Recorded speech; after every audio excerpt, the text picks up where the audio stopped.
വിശുദ്ധ കുരിശിന്റെ അടയാളത്താൽ ഞങ്ങളുടെ ശത്രുക്കളിൽ നിന്ന് ഞങ്ങളെ രക്ഷിക്കണമേ. ഞങ്ങളുടെ തമ്പുരാനെ, പിതാവിന്റെയും പുത്രന്റെയും പരിശുദ്ധാത്മാവിന്റെയും നാമത്തിൽ ആമീൻ. വിശുദ്ധ മത്തായി 12-ാം അധ്യായം. യേശുവിന്റെ ശാപത്ത് സംബന്ധമായ ഉപദേശങ്ങൾ, അത്ഭുതങ്ങൾ, പരീശന്മാരുമായുള്ള സംഘർഷങ്ങൾ, ദൈവരാജ്യത്തിന്റെ സത്യങ്ങൾ എന്നിവയെക്കുറിച്ചാണ്.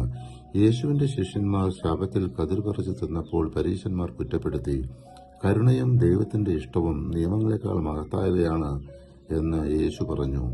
ശാപത്തിൽ രോഗികളെ സുഖപ്പെടുത്തുകയും ശാപത്തിന്റെ യഥാർത്ഥ അർത്ഥം കരുണയാണെന്ന് പഠിപ്പിക്കുകയും ചെയ്തു. യേശു അനേകം രോഗികളെ സുഖപ്പെടുത്തി. ഒരു ദുഷ്ടാത്മാവിനെ മോചിപ്പിച്ചപ്പോൾ പരീശന്മാർ അവനെ ബെൽസെബൂബിന്റെ ശക്തിയാൽ പ്രവർത്തിക്കുന്നു എന്ന് ആരോപിച്ചു. യേശു മറുപടി നൽകി, സ്വയം വിഭജിച്ചിരിക്കുന്ന രാജ്യം നിലനിൽക്കുകയില്ല.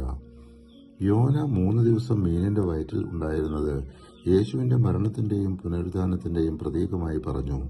നല്ല വൃക്ഷം നല്ല ഫലം തരുന്നത് പോലെ മനുഷ്യന്റെ ഹൃദയം അവന്റെ വാക്കുകളിൽ പ്രകടമാകുന്നു.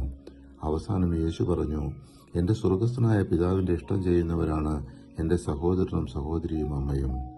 മനുഷ്യപുത്രനെതിരായി ആരെങ്കിലും ഒരു വാക്ക് പറഞ്ഞാൽ അത് ക്ഷമിക്കപ്പെടും. എന്നാൽ പരിശുദ്ധാത്മാവിനെതിരായി ആരെങ്കിലും സംസാരിച്ചാൽ ഈ യുഗത്തിലോ വരാനിരിക്കുന്ന യുഗത്തിലോ ക്ഷമിക്കപ്പെടുകയില്ല.